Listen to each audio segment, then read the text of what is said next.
भंडारा जिले में तापमान इस समय 42 डिग्री सेल्सियस तक पहुंच चुका है और मौसम विभाग ने आगामी दिनों में यह तापमान 46 से 48 डिग्री सेल्सियस तक पहुंचने की संभावना जताई है।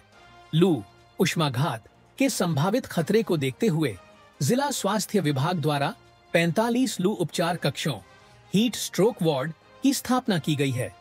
इन उपचार कक्षों में 33 प्राथमिक स्वास्थ्य केंद्र, 7 ग्रामीण अस्पताल, 2 उप जिला अस्पताल, 1 जिला अस्पताल और 2 शहरी स्वास्थ्य केंद्र शामिल हैं। फिलहाल किसी भी कक्ष में कोई मरीज भर्ती नहीं है, लेकिन पिछले वर्ष 27 लोग लू से पीड़ित हुए थे, जिनमें से 4 लोगों की दुर्भाग्यवश मृत्यु हो गई थी। इसीलिए इस वर्ष विशेष सावधानी बरती जा रही है। अप्रैल, मई और जून महीने लू की दृष्टि से सबसे संवेदनशील माने जाते हैं। इसी कारण इन कक्षों में पर्याप्त दवाइयां, कोल्ड स्टोरेज उपकरण, बेड्स, विशेषज्ञ डॉक्टर और प्रशिक्षित स्टाफ को तैनात किया गया है। जिले भर के सभी मेडिकल अधिकारियों को विशेष प्रशिक्षण भी दिया गया है, ताकि किसी भी आपात स्थिति में त्वरित और प्रभावी इलाज संभव हो सके। भंडारा जिल्ह्यामध्ये सिव्हिल सर्जन साइडला आणि DHO साइडला असे दोन्ही मिळून टोटल 45 कक्षा आहेत।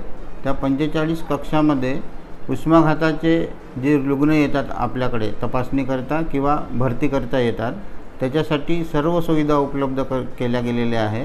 त्यांचा बॉडी टेम्परेचर वाढलेला असेल, त्यांना झटके आले असतील, त्यांच्या शरीरामधून नाकातोंडातून रक्त वाहत असेल आणि ते गंभीर परिस्थितीमध्ये कोणत्याही सेंटरमध्ये गेले तरी त्यांचा बॉडी टेम्परेचर कमी करून आणि गाईडलाईननुसार जी काही ट्रीटमेंट आहे ती आम्ही ट्रीटमेंट करून त्यांना कोल्ड रूममध्ये ठेवतो। असे टोटल दोन्ही विभाग मिळून आरोग्य विभागामध्ये टोटल 45 कक्ष उभारण्यात आलेले आहे आणि त्या 45 कक्षामध्ये जो आवश्यक मनुष्यबळ आहे तो आवश्यक मनुष्यबळ आणि आवश्यक साधनसामुग्री ही सर्व तिथे ठेवलेली आहे।